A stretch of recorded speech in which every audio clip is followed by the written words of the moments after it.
Ansor TV, media tarbiyah Islam.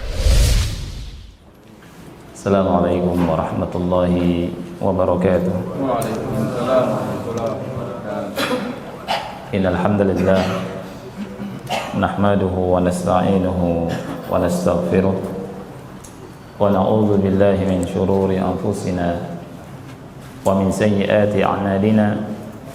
May yahdihillahu fala mudilla lahu wa man yudlil fala hadiya lahu. Ashhadu an la ilaha illallah wahdahu la syarika lah wa ashhadu anna Muhammadan abduhu wa rasuluh. Ya ayyuhalladzina amanu taqullaha haqqa tuqatih wa la tamutunna illa wa antum muslimun. Ya ayyuhan nasu taqu rabbakumul ladzi khalaqakum min nafsin wahidah wa khalaqa minha zawjaha wa batha minhuma rijalan katsiran wa nisaa'a wattaqullaha alladzi tasaaluna bihi wal arham innallaha kana 'alaykum raqiba. Ya ayyuhalladzina amanu taqullaha wa qulu qawlan sadida yuslih lakum a'malakum wa yaghfir lakum dhunubakum wa may yuti'illaha wa rasulahu faqad faza fawzan 'azima. Amma ba'du fa inna asdaqal hadithi kitabullah wa khairal hadi hadi Muhammadin sallallahu alaihi wasallam wa syarrul umuri muhdatsatuha fa inna kulla muhdatsatin bid'ah wa kulla bid'atin dhalalah wa kulla dhalalatin finnar. Ikhwati fillah rahimani wa rahimakumullah, pada kesempatan yang mulia ini kita akan bahas hadis nomor ke-32, hadis Aisyah tentang mandi wajib, ya. An Aisyah radhiyallahu anha, dari Aisyah semoga Allah meridai beliau, qalat, beliau berkata, kana an-nabiy sallallahu alaihi wasallam idza iktasala minal janabati ghasala yadayhi. Nabi sallallahu alaihi wasallam apabila mandi karena junub, yani mandi janabah, ghasala yadayhi, beliau mencuci dua tangannya. Thumma tawadda'a wudu'ahu lis-shalah, kemudian beliau berwudu seperti wudunya untuk salat. Tsumma iktasala, kemudian beliau mandi. Mandinya bagaimana? Dijelaskan di hadis ini. Tsumma yukhallilu biyadaihi sya'rahu. Nah, kemudian dengan dua tangannya, ini permulaan mandinya setelah wudu, ya, adalah dengan menyela-nyela rambut kepalanya, hatta idza dhanna annahu qad arwa basharatahu, hatta idza dhanna, sehingga apabila beliau sudah mengira, menyangka, ya, bahwa air itu sudah berada di mana, celah-celah di dasar rambutnya, di kulitnya, afadha alaihi al-ma', beliau yakni menyiramkan air thalatha marrat, 3 kali. Thumma ghasala sa'ira jasadihi, kemudian beliau membasuh, mencuci seluruh jasadnya, ya. Baik, ikhwani fillah, hadis yang mulia ini juga berbicara tentang tata cara mandi. Jadi ada dua hadis tata cara mandi junub, hadis Aisyah dengan hadis Maimunah, ya. Ada berapa hadis? Dua. Pertama hadis Aisyah yang ini, berikutnya hadis Maimunah. Kedua-duanya istri dari Rasulullah sallallahu alaihi wa alihi wasallam. Dan ada sedikit perbedaan dalam tata cara mandi junub antara hadis Aisyah dengan hadis Maimunah radhiyallahu anhuma. Nah, di hadis Aisyah kita lihat, kita pelajari dulu. An Aisyah radhiyallahu anha, dari Aisyah semoga Allah meridai beliau, qalat, kata beliau Nabi sallallahu alaihi wasallam, idza iktasala, apabila mandi, ya, mandi dari junub. Min di sini min yang maknanya sababiyah, li sababiyah, artinya sebab, mandi karena sebab junub. Karena min memiliki beberapa makna. Di antara maknanya adalah lisababiyah. Min di sini li as-sababiyah, menerangkan sebab mandinya Rasul kita sallallahu alaihi wasallam. Baik, mandi junub ada dua kaifiyah. Ya. Yang pertama kaifiyatun wajibah, kaifiyah yang wajib. Dan yang kedua kaifiyatun mustahabbah. Yang pertama kaifiyah yang wajib, ya. Yang kedua kaifiyah yang mustahabbah. Kaifiyah itu apa? Kaifiyah itu tata cara, ya. Tata cara yang wajib, ini yang pertama. Dan yang kedua tata cara yang sunnah, yang mustahabbah.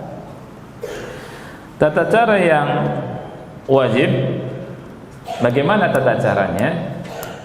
Dengan mengguyurkan air ke seluruh tubuh, ya, dari ujung rambut sampai ujung kaki, yang zahirnya dari badan kita. Ingat kalimat yang zahir, dari badan kita. Jadi boleh misalkan antum niat mandi wajib, ada kolam, jebur, ya kan, renang, selem, ya kan, sudah selesai, ya kan. Atau mandi, guyurkan pakai air, asal dari ujung rambut sampai ujung kaki, tapi dengan syarat kumur-kumur dan masukkan air ke hidung. Baik itu kumur-kumurnya ketika mandi atau setelah mandi. Ya, misalkan kata Syekh Utsaimin rahimahullah, antum mau mandi wajib, ada kolam, masuk, habis itu keluar kumur-kumur sama masukkan air ke hidung, selesai. Antum bisa sholat, ya, dan toharohnya sempurna.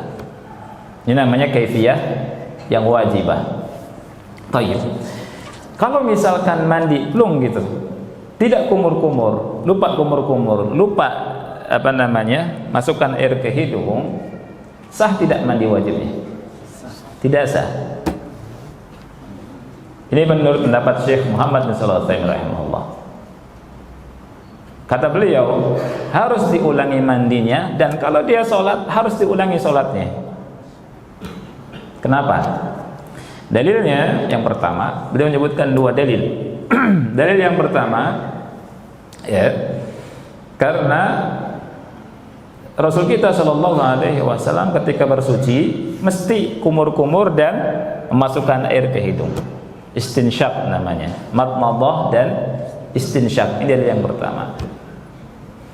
Dalil yang kedua, bahwa mulut serta hidung itu termasuk bagian zahir badan yang wajib kena air. Apa dalilnya?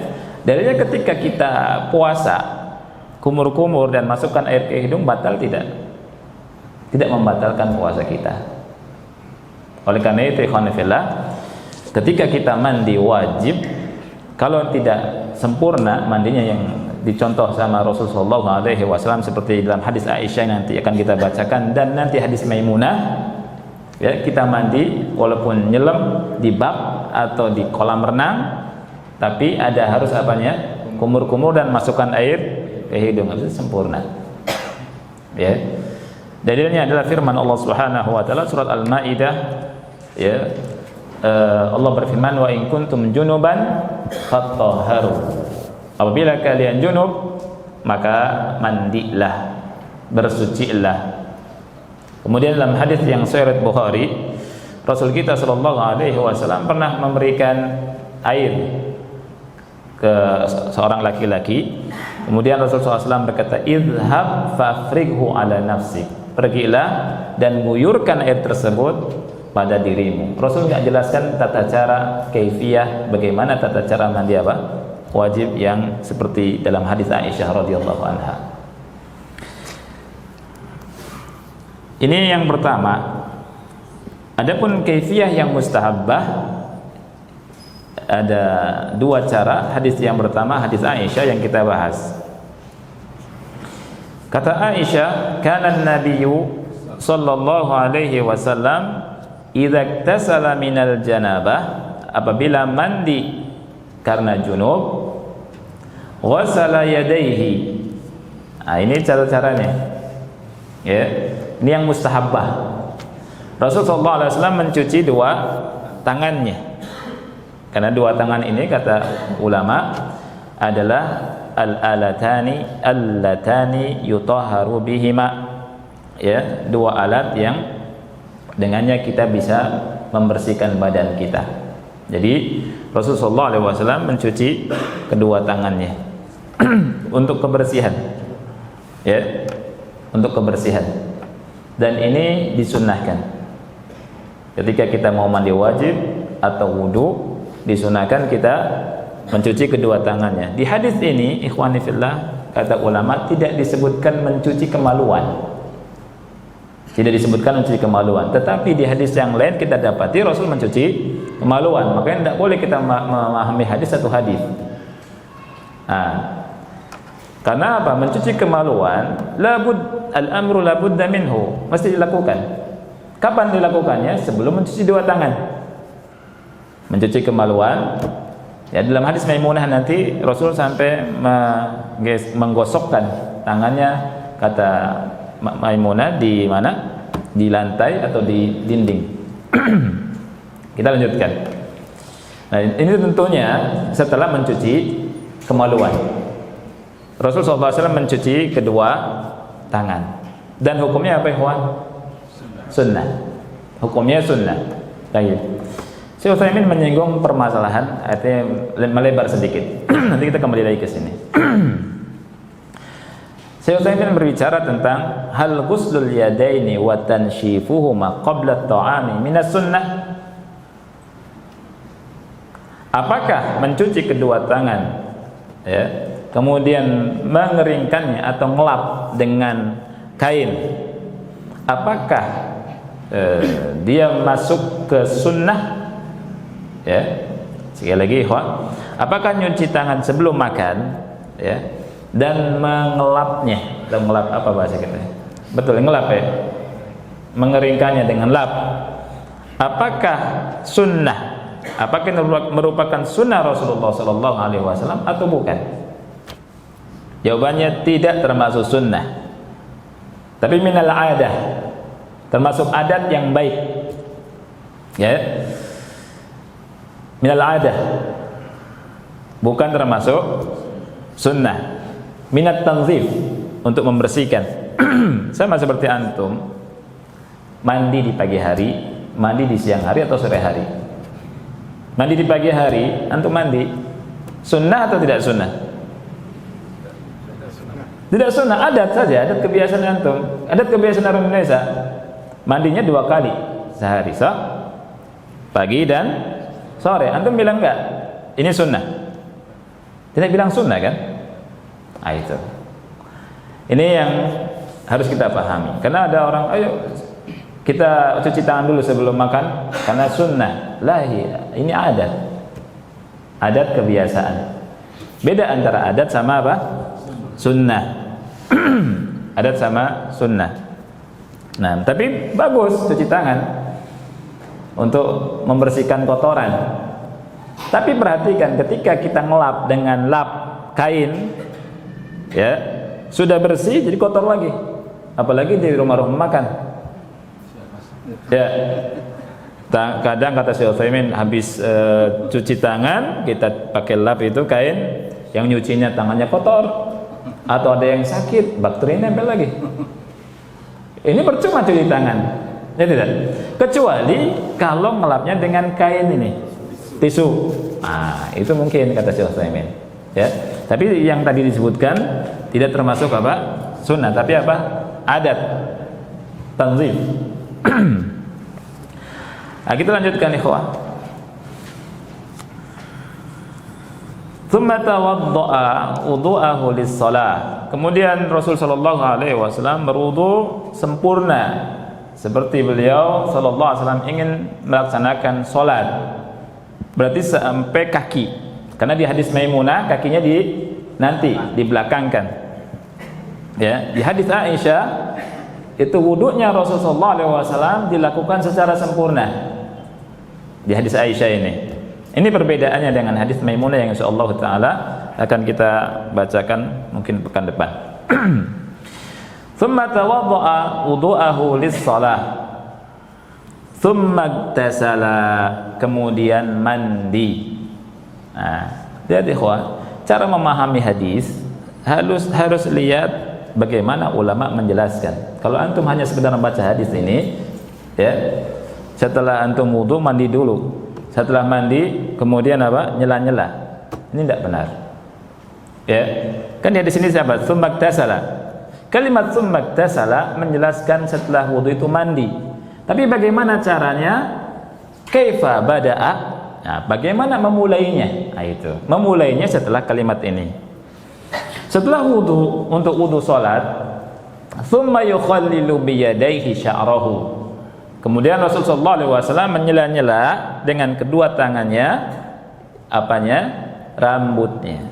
Jadi di sela-sela sampai masuk ke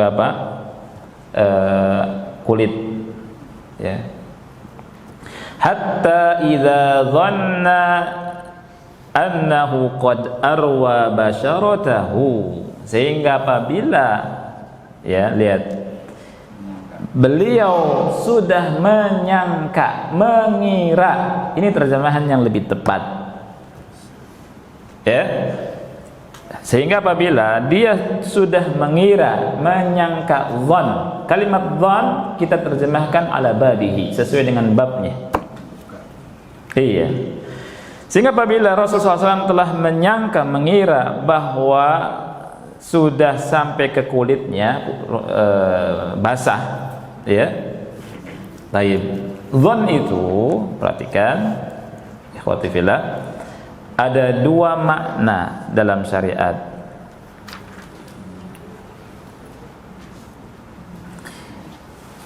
Yang pertama, dhann bimakna tarjihul fi'li.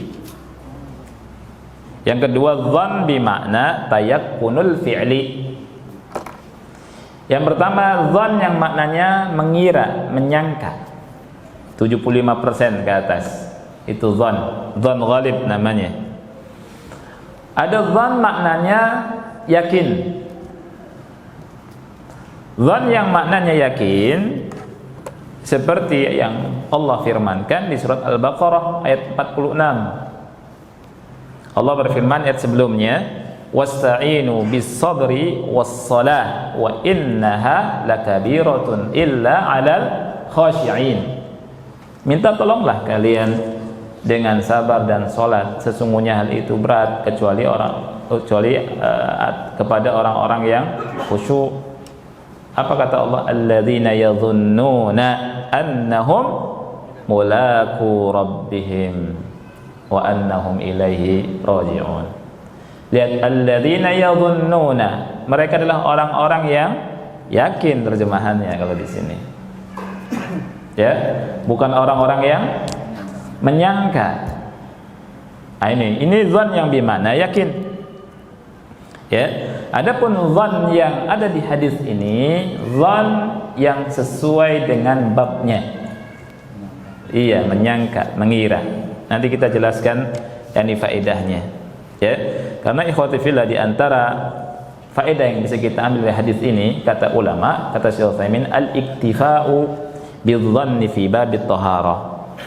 Boleh mencukupkan dengan dhann, dengan kira-kira, tapi dhannya dhann ghalib dalam bab taharah. Ini dalam rangka takhfif, keringanan yang Allah berikan. Dhann. Jadi bukan dengan yakin, sama seperti kita istinja atau istijmar. Kalau tidak ada air, tidak ada air, kita istijmar atau pakai tisu, ya, masih ada sisa tidak? Masih ada sisa. Tapi cukup tidak itu? Cukup dengan dzan ghalib, suci. Ya. Oleh karena itu, kalau bukan dengan dzan ghalib, harus dengan yakin, maka akan terbuka pintu syaitan di sini, kata Syekh Utsaimin. Pintu apa? Was-was. Harus yakin, tapi nggak yakin-yakin. Malah bolak-balik ke WC, ya kan? Itu. Jadi pintu syaitan terbuka di sini. Ini bukan yakin, tapi apa? Dzan. Iya, dzan yang berat, dzan ghalib. Dan dalam hukum syariat banyak sekali kita boleh memakai dengan dzan. Tapi dzan yang didasari dengan ilmu. Bukan dzan yang didasari dengan bodoh, dengan kejahilan. Apa dzan yang didasari dengan kejahilan? Orang bodoh bicara masalah agama. Itu dzan.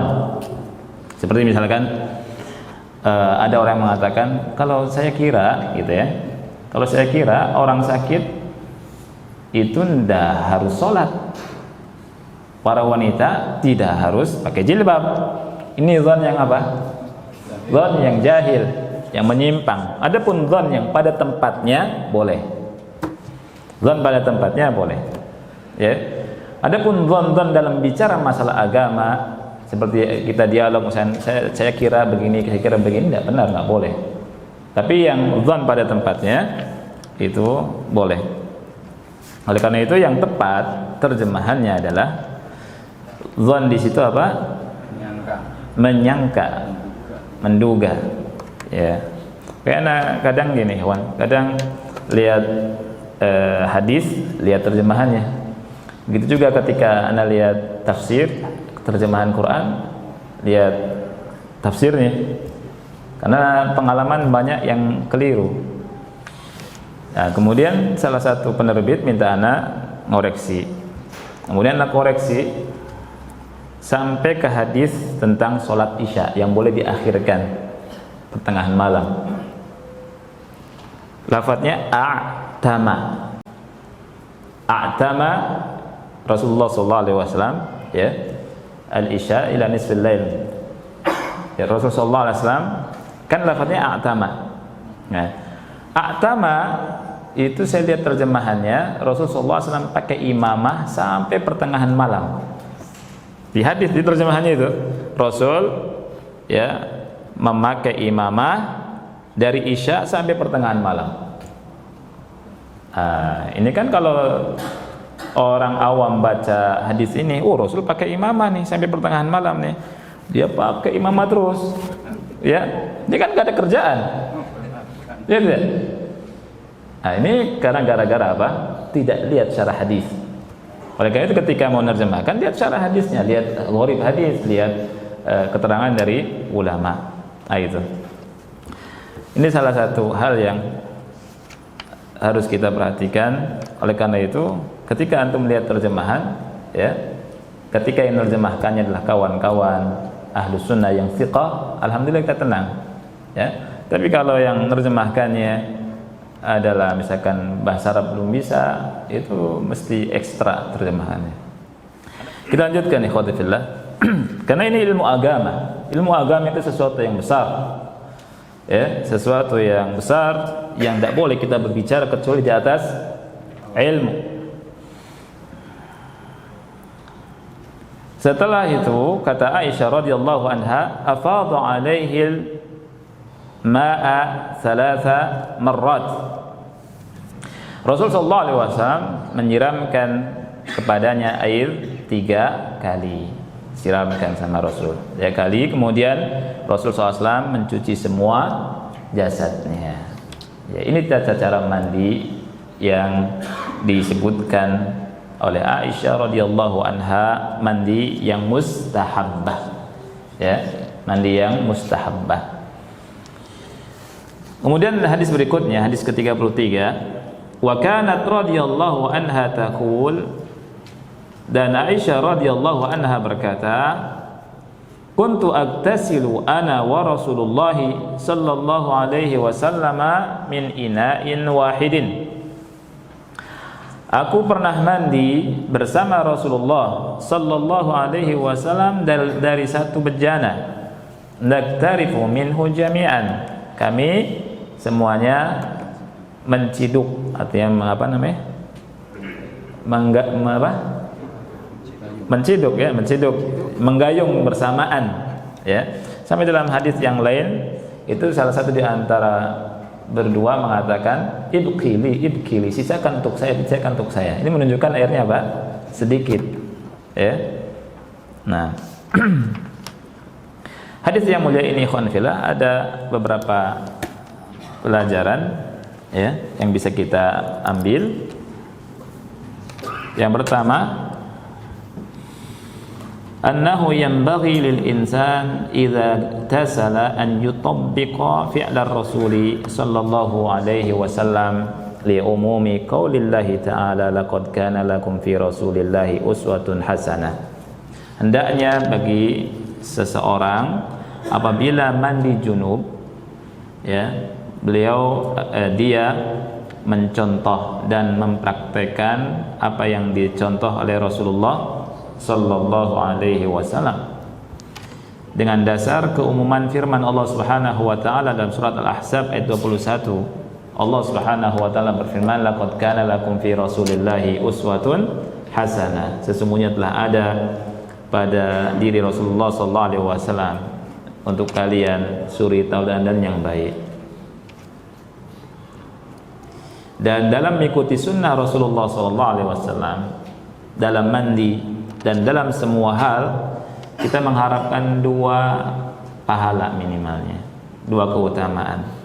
Yang pertama cinta Allah, yang kedua ampunan dari Allah ya. Allah berfirman di surat Ali Imran ayat 31, qul in kuntum tuhibbunallaha fattabi'uni yuhibbukumullah wa yaghfir lakum dzunubakum wallahu ghafurur rahim. Katakanlah wahai Muhammad kepada mereka, jika kalian cinta Allah, maka ikutilah aku, berittibalah kepadaku. Ikuti aku, ikuti sunnah Rasulullah sallallahu alaihi wasallam. Kata Allah, yuhibbukumullah, niscaya Allah mencintai kalian. Lihat ya, kalau kita ingin mendapatkan cinta Allah dengan cara kita mengikuti sunnah Rasulullah sallallahu alaihi wasallam, berittiba kepada sunnah, kepada Rasulullah sallallahu alaihi wasallam. Kemudian yang kedua, wa yaghfir lakum dzunubakum, dan Allah mengampuni dosa-dosa kalian. Kita makhluk yang lemah, ikhwati fillah, yang banyak lalai, ya. Banyak dosa. Nah, kalau kita ingin mendapatkan ampunan dari Allah, ikuti sunnah Rasulullah sallallahu alaihi wasallam. Dan Allah berfirman, Allahu ghafurur rahim. Allah Maha Pengampun lagi Maha Penyayang.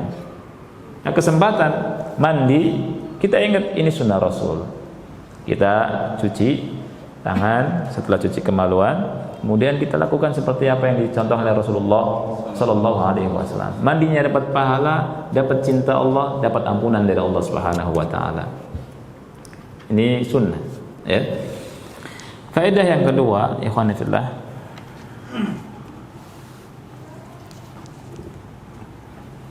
al-iktifa'u bidzan fi bab at-taharah, mencukupkan dengan dzan. Maksud dzan di sini dzan ghalib, dzan yang ghalib dalam masalah, dalam bab taharah. Dalilnya apa? Hatta idza dhanna annahu qad arwa basharatahu. Ya. Dan dzan dalam syariat ada berapa? Dua. Ada yang maknanya adalah perkiraan, ada yang maknanya yakin. Ada yang maknanya yakin. Nah, dan mencukupkan diri dengan dzan ini merupakan salah satu rahmat Allah untuk kita semua. Karena min babit takhfif, untuk apa? Keringanan. Allah kasih keringanan, ya, dalam kita beramal di amal Islam. Faedah yang ketiga. Nah, faedah yang ketiga, saya loncat di sini. Faedah yang kelima, jawazu iktisalir rajul ma'a zaujatihi fi makanin wahid. Bolehnya seorang laki-laki mandi bersama istrinya dalam satu tempat. Ya. Diambil dari hadis mana?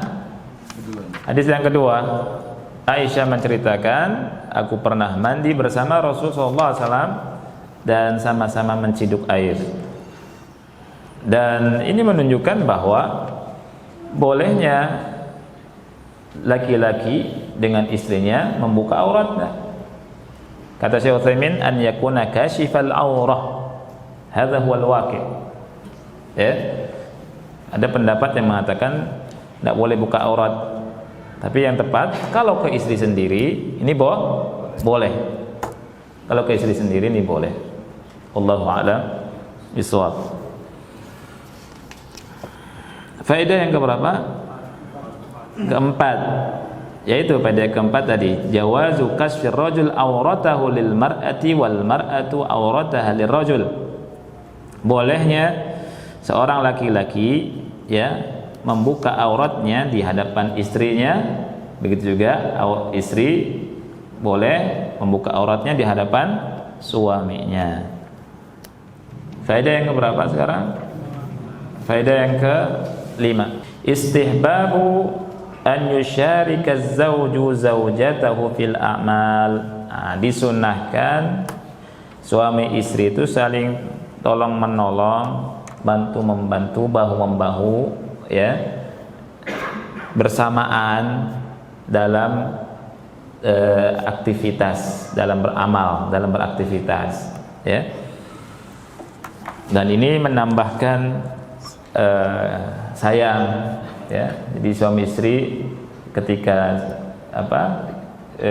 si istri melihat si suami lihat istrinya masak ya, bantuin ngulek cabenya, bikin sambal, ya boleh ya. Ini kata Syekh Utsaimin rahimahullah, lihat sini, wa yumkinu an yatasyaraka fit tabkhi. Mungkin bagi dua itu, suami istri itu sama-sama masak gitu ya. Kata beliau, fala syakka anna hadza mimma yajlibul mawaddah. Ini bisa mendatangkan apa? Cinta ya, tambah senang, tambah sayang. Nah, itu jadi boleh. Dan ini menunjukkan istri itu masak. Makanya nggak benar kalau ada yang mengatakan istri itu kalau masak minta gaji kepada siapa? Suaminya. Ya, ini tidak benar. Misalkan Anda lihat tulisan salah satu ikhwah ya, yang mengatakan begini. Ya, anak kaget kan,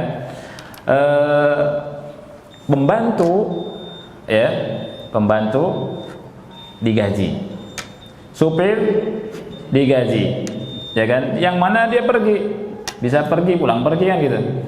Tapi istri yang sudah servis ya, luar dalam, ya kan, enggak digaji. Ini merupakan apa? Kezaliman. Ah itu, berarti antum semua enggak gaji istri, zalim semua akhir. Tiap hari zalim. Ini enggak benar. Ini enggak benar. Anda sudah bikin tulisan singkat kan gitu. Karena Anda lihat itu, setelah Anda lihat tulisan itu ada SMS dari ikhwah. Saat dengan tulisan ini, sebagian istri minta cerai ke suaminya. Karena apa? Minta gaji nggak dikasih gaji sama suaminya. Kan muskilah. Gitu. Nah, kalau misalkan pemahaman ini dibiarkan, Anda ketika nyuruh, wahai istriku, tolong ambilkan air minum, tolong masak buat anak, lapar. Gajinya mana, Mas? Allah. Pakaiannya nggak dicuci-cuci. Karena apa? Gajinya mana? Kan gitu. Wah, parah. Akhirnya antum masih gaji. Setelah antum ngasih gaji, bilang ke istri, kamu seperti pembantu saya kalau gitu ya. Nanti kalau misalkan kamu misalkan sakit, diantar, mana ongkos jalannya? Gantian. Nanti kalau mau rekreasi, dihitung tuh. Misalkan ke taman buah, berangkat 150.000, pulang 150.000. Anak nyupir, lumayan 300.000, ya kan? Ya repot akhi, berantakan hidup. Ya tidak, makin tidak benar. Iya. Oleh karena itu Allah Subhanahu wa taala, ikhwati fillah, ya, menyerahkan urusan ini kepada uruf, wa ashiruhunna bil ma'ruf. Kemudian Allah berfirman, walahunna mithlu alladhi 'alaihinna bil ma'ruf. Walahunna, dan bagi mereka, untuk istri ya, itu mendapatkan hak seperti kewajiban yang harus mereka tunaikan di depan suami mereka, tapi bil ma'ruf, sesuai dengan uruf. Urufnya di daerah itu bagaimana? Dan ulama seperti saya Muhammad sallallahu alaihi wasallam rahimahullah, dari zaman Nabi sallallahu alaihi wasallam itu urufnya wanita itu berkhidmah kepada suaminya, dan di kita pun berkhidmah seorang wanita kepada suaminya. Jadi kalau kita buka pintu ini, wanita minta gaji, antum repot, ya kan? Nah, dan ini kata Syekh Utsaimin tidak diterima dari sisi tabiat, ya. Tapi kalau kita punya kelebihan harta, kasih ke istri, itu kebaikan di atas kebaikan. Dan sebaik-baik suami adalah yang baik kepada istrinya. Rasulullah SAW bersabda apa? Khairukum li ahlihi wa ana khairukum li ahli. Sebaik-baik kalian adalah yang paling baik kepada istrinya, dan aku adalah orang yang paling baik kepada istriku, kata Rasulullah SAW. Baik, sudah Isya ya. Kita azan dulu, nanti kita lanjutkan insyaallah taala. Baik ya khafillah. Kita lanjutkan sedikit. Jadi faedah yang terakhir tadi ya, bahwa dianjurkan seorang suami membantu istrinya dalam aktivitas kesehariannya, dan begitu juga seorang istri kalau bisa membantu suaminya dalam aktivitasnya, maka dianjurkan sekali. Oleh karena itu di sini dikatakan istihbabu an yusyarika az-zawju zawjatahu fil a'mal. Ini diambil dari lihat kebersamaan Rasul sama Aisyah radhiyallahu anha. Ya, diambil dari mandi barengnya Aisyah dengan Rasulullah sallallahu alaihi wasallam. Ya. Ini merupakan contoh yang baik dari Rasul kita sallallahu alaihi wasallam. Nah, sedikit ana tutup ikhwan kajian kita ini menyinggung tentang rambut. Karena tadi disinggung tentang Rasul sallallahu alaihi wasallam ketika sudah berwudu, kemudian beliau menyela-nyela dengan dua tangannya ya di rambut beliau. Itu diantara sebabnya, kata ulama, Rasul SAW punya rambut panjang, dan rambut Rasul kathif. Rambutnya Rasul SAW itu tebal, kathif, ya, tebal. Dan Rasul SAW tidaklah mencukur rambut melainkan ketika apa? Ketika haji atau umrah. Ketika haji atau umrah, Rasul SAW mencukur dan membotak kepala beliau sallallahu alaihi wasallam. Ya, ini menunjukkan bahwa Rasulullah SAW biasanya membiarkan rambut beliau. Ya, tapi Rasulullah SAW juga membiarkan rambut beliau, tapi rapi, kata ulama. Ya, pakai minyak, tidak dibiarkan begitu saja. Ya, tidak dibiarkan begitu saja sampai kutuan. Ya, itu. Karena waktu i'tikaf disisir sama siapa? Aisyah radhiyallahu anha. Rasulullah SAW mengeluarkan kepalanya, ya. Kemudian Aisyah menyisir. Ini menunjukkan juga ketika i'tikaf boleh nggak kita mengeluarkan sebagian badan kita? Boleh. Yang nggak boleh itu keluar semuanya badan kita. Kalau kita keluar berjemur gitu kan? Ini i'tikafnya batal. Yang boleh setengah badan kita keluar. Rasulullah SAW keluar, yang disisirin oleh Aisyah. Nah, itu ini Rasulullah Shallallahu Alaihi Wasallam. Ya. Nah, ada pertanyaan berikutnya. Kalau Rasul Shallallahu Alaihi Wasallam rambutnya panjang, ya, apakah disunnahkan kita memanjangkan rambut? Pertanyaan, hal tatwilus sya'ri minas sunnah? Apakah merupakan sunnah memanjangkan rambut kita? Tidak. Iya, jawabannya tidak. Karena apa? Sahih, ahsan. Karena rambut itu kembalinya ke adat, ke hukum adat, bukan ibadah. Ya, oleh karena itu kata Syekh Utsaimin rahimahullah di sini katakan, ya, Was-sahihu anna ittikhadha asy-sya'ri min babil 'adat wa laysa min babil ibadat. Ya. Artinya memelihara rambut sampai panjang atau memotongnya ini dikembalikan kepada adat istiadat, bukan ibadat. Maksudnya apa? Apabila di sebuah tempat atau di waktu tertentu di masyarakat yang kita tinggal di situ, masyarakatnya rambutnya panjang-panjang, maka kita panjangkan rambut kita. Kalau di sebuah tempat atau di waktu tertentu masyarakatnya rambutnya pendek-pendek, cepak-cepak kayak antum gitu, ya pendek-pendek misalnya gini, maka apa? Pendek. Karena bukan bagian daripada ibadah. Ini yang dirojihkan oleh Syekh Muhammad bin Shalih Al-Utsaimin rahimahullahu taala. Wallahu a'lam bissawab. Insyaallah mudah-mudahan kita bisa bertemu lagi. Kita akhiri subhanakallahumma bihamdika asyhadu an la ilaha illa anta astaghfiruka wa atubu ilaik. Assalamualaikum warahmatullahi wabarakatuh. Ansor TV, media tarbiyah Islam.